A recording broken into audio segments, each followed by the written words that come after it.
everyone, and welcome to my wrap-up. It is a dark, dreary day, so we are just going to get through this quickly.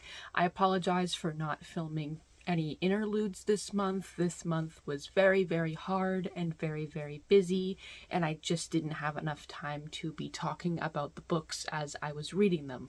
But I have all of my books now, so we are ready to discuss everything that I read this month. So obviously for my 100 Epic Reads of a Lifetime poster, I read A Prayer for Owen Meany by John Irving, and I ended up giving that book 3 stars. It was a book, the only book that I had while the power was out, while my province experienced an ice storm that affects things still to this day. And the book is about a main character named John who had a best friend named Owen Meany who believed he had the voice of God. He had learned about his death, the day of his death, at a very early age, and all of his decisions were based on that. It is essentially how this friend of John's affected his life and the lives of everyone around him. Lots of themes of religion, of small towns, and family, friendship, and just the weird things, parts of people's lives that really stick out. It reminded me a lot of Fifth Business, and I don't like that book, but this book was okay. As I said, it was my companion in the dark when I had nothing else to do, so I thought it was just okay, and I think that definitely affected my view of the book as a whole. If I was reading this during a normal month, I don't think I would have enjoyed it as much. Next, I read Deathstroke Inc. Volume 1, King of the Supervillains by Joshua Williamson and other collaborators. I read this very, very early on in the month, and I don't really remember it as a whole. I know there's a lot more fantastical elements than in typical Deathstroke stuff. I know that Talia was there, that Black Canary was there. I know that eventually I think Respawn gets introduced, or he gets introduced somewhere along the lines of this comic, and it was just okay. I'm not a huge fan of like giant group character pieces and fantastical stuff.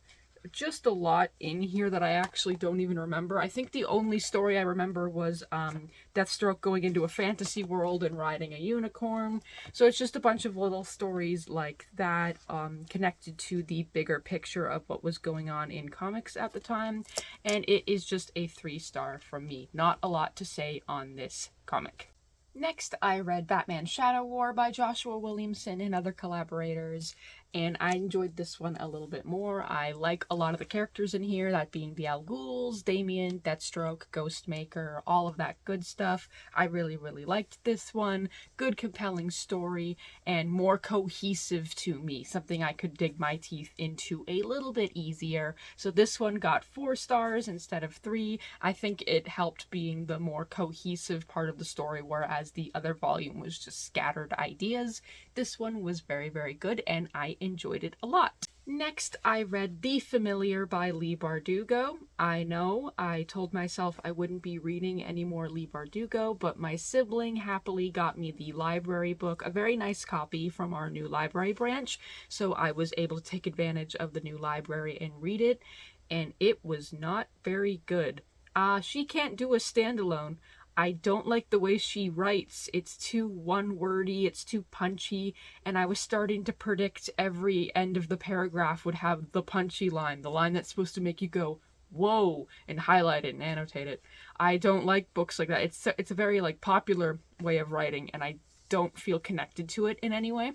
Also, the historical aspects of it were very basic worldview of history, that being all women were oppressed, all women were married by the time they were 12, stuff like that. Just like this whole like past was suffering, nobody good, everything bad, but especially all men are bad, and that's just a really bad viewpoint for a story, and doesn't make me root for the main character in any way, especially when all men are supposed to be bad, except for your old decrepit love interest that calls you burnt bread. So just was not for me. I didn't gain anything from it. I wasn't intrigued by anything, and I didn't think it was a very good story.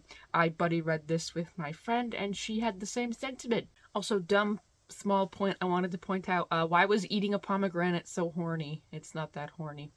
Anyway, that was a 1-star book from me, and I will not be reading any more Leigh Bardugo this time. I promise, even if she writes the greatest vampire story ever told, I will not read it. No.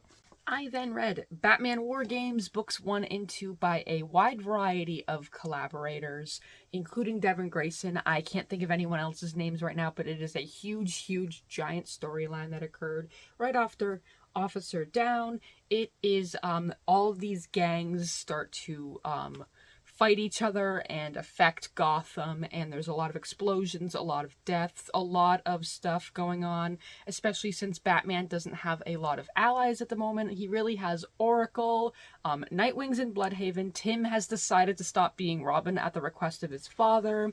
He also does have Batgirl, and he eventually takes on Stephanie Brown to be Robin in this story, and I thought that was very well done. I think this was a very good cohesive story about the idea of what if Batman tried to set up a planned gang war, but it was not in his control because somebody else did it. And I liked the introduction of Black Mask. I thought he was a very haunting and horrifying villain with a little bit of a fun edge. Good to set up the world, eventually leading up to the Under the Red Hood storyline, and just a crap load of stuff going on for these characters in this small time period. They went from a plague to an earthquake to No Man's Land to War Games to Under the Red Hood. Like 4 years, about like 4 or 5 years of just crap that Batman had to go through. And this was very emotionally compelling and very dark. And I do appreciate dark Batman stories sometimes when all the characters are cohesive and well written. So I really enjoyed War Games. 3 stars overall. I did enjoy it as a whole. And finally, I finished off the month reading Mathilda by Mary Shelley. It was an unfinished short story of hers that she wrote and sent the manuscript to her father, who then buried it because he did not want to publish it due to the material involved.